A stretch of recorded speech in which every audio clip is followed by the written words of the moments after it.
கர்த்தருக்கு மிகவும் பிரியமான தேவ ஜனங்களே, இந்த ஞாயிறு விருந்திற்காக இயேசு கிறிஸ்துவின் நாமத்தில் உங்களை அன்புடன் அழைக்கிறோம். நான் என் பயத்தை எப்படி மேற்கொள்ளுவது என்று ஆராய்ச்சி செய்யும் ஆத்துமாவே, இன்று கர்த்தர் உங்களுக்கு சொல்லுவது சங்கீதம் 34:4. நான் கர்த்தரை தேடினேன், அவர் எனக்கு செவி கொடுத்து என்னுடைய எல்லா பயத்துக்கும் என்னை நீக்கலாக்கி விட்டார். உலகத்திலே மிகவும் அழகான அருமையான விஷயம் என்னன்னா சமாதானம்.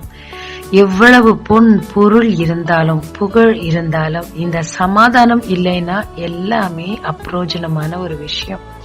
ஆனால் இந்த சமாதானத்தை கெடுக்கும் ஒரு முக்கியமான ஆயுதம் பயம். பயம் இருக்கிற ஒரு இடத்துல நிம்மதி இருக்காது, என்ன இருந்தாலும் நிறைவு இருக்காது. எனவேதான் பைபிள்ல 365 தடவை பயப்படாதே பயப்படாதேன்னு சொல்லி இருக்கு. ஒவ்வொரு நாளும் ஒவ்வொரு தடவை தேவன் நம்ம பார்த்து சொல்றாருன்னு சொல்லி உற்சாகப்படுத்துவாங்க. அது உண்மைதாங்க. இந்த பயம் இல்லாத பட்சத்தில் மட்டும்தான் சமாதானத்தோடும் நிம்மதியோடும் இந்த உலகத்துல வாழ முடியும். தாவீது இந்த பயத்தை எப்படி மேற்கொண்டார்னு சுருக்கமா பாக்கலாங்க. ஏசாயா 41:10 கர்த்தர் சொல்றாரு, பயப்படாத, உன்னை பலப்படுத்துவேன், உனக்கு உதவி செய்வேன், உன் கூட தான் நான் இருக்கிறேன், உன் வலது கரத்தை பிடிச்சிட்டு சொல்றேன், பயப்படாத அப்படின்னு. ஏன்னா இந்த பயம் இதை யாராலையுமே மேற்கொள்ள முடியாது. இந்த பயத்தை போக்க யாராலும் உதவி செய்யவும் முடியாது. அதை இயேசு கிறிஸ்துவால் மட்டும்தான் செய்ய முடியும். ஏன்னா அவர் நம்மோடு கூட இருக்கிறார், நம் வலது கரத்தை பிடிச்சு நம்மள உற்சாகப்படுத்துகிறவராகவும் இருக்கிறார். தேவன் நமக்கு பயத்தின் ஆவிய கொடுக்கவே இல்லைன்னு 2 தீமோத்தேயு 1:7 சொல்லிருக்கு. அப்படின்னா பயத்தின் ஆவியை கொடுக்கறது யாரு? பிசாசு. பயப்படும் போதுதான் பிசாசுக்கு கேட் திறக்கப்படுது, அவன் உள்ள வந்து தன்னுடைய வேலையை செய்வான்.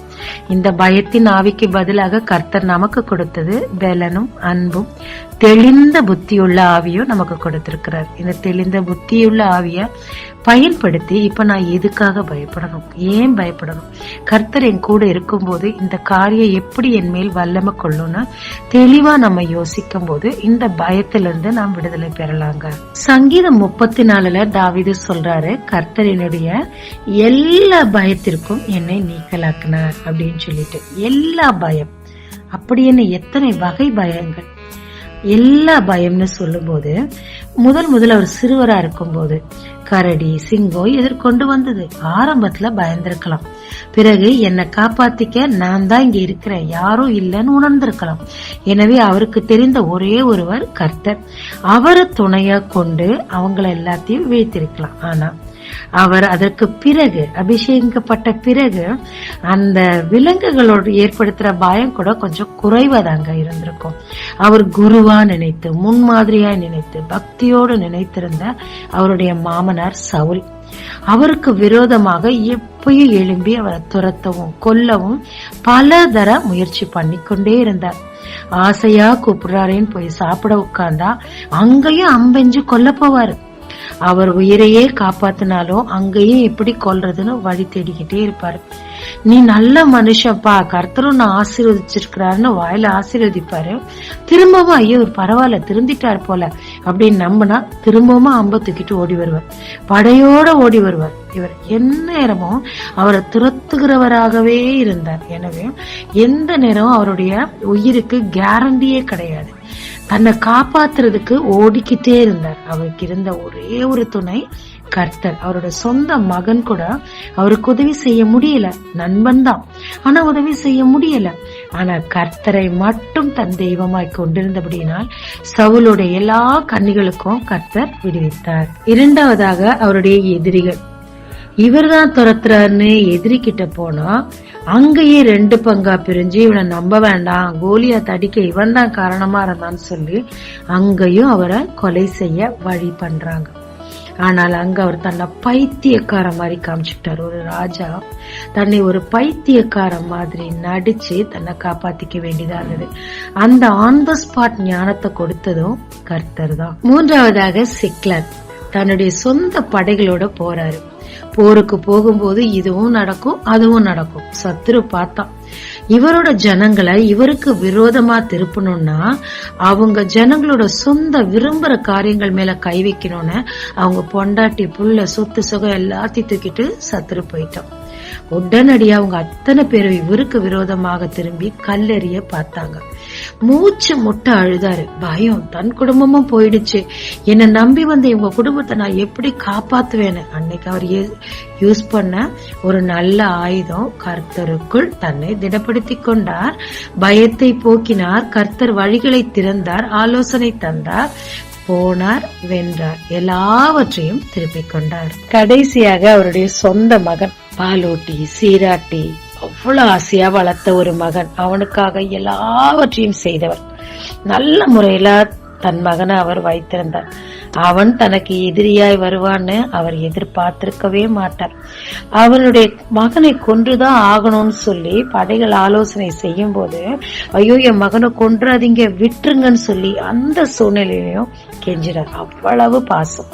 ஆனால் அப்பாவுக்கு வயசாயிடுச்சு, சாப்பாடு இல்லாம என்ன பண்ணுவாரு, எப்படி ஓடுவார்னு கொஞ்சம் கூட நினைக்காம தன் சொந்த தகப்பனையே துரத்தி விட, கொல்ல, அந்த சிம்மாசனத்தை பிடிக்க மகனை எதிர்த்து வந்தார். அதையும் மேற்கொள்ள கர்த்தர் அவருக்கு கிருபை செய்தார்.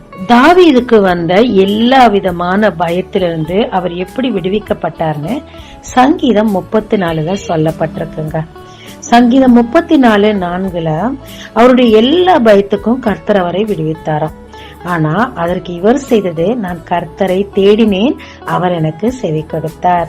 நமக்கு ஒரு பிரச்சனை வருது, அந்த பிரச்சனை நிமித்தம் அதிக பயம். உதாரணத்துக்கு கடன்ல வச்சுக்கலாம், இல்லைன்னா தொழில நஷ்டம், இல்லைன்னா பிள்ளைகளுடைய குறிச்ச காரியம். உடனடியே நம்ம என்ன பண்ணுவோம், ரெமெடி தேடுவோம். ஒரு கடன்காரனை பார்த்து எப்படியாவது இன்னும் கொஞ்சம் வட்டிக்கு வாங்கி சரி பண்ணிடலாமேன்னு ஒவ்வொன்றுக்கும் ஒரு ரெமெடியை தேடிக்கிட்டே இருப்போம். பாஸ்டர்ஸ் பார்த்து ஓடுவோம், தீர்க்கதரிசிகளை பார்த்து ஓடுவோம். ஆனா இங்க இவரோ கர்த்தரை தேடுகிறார்.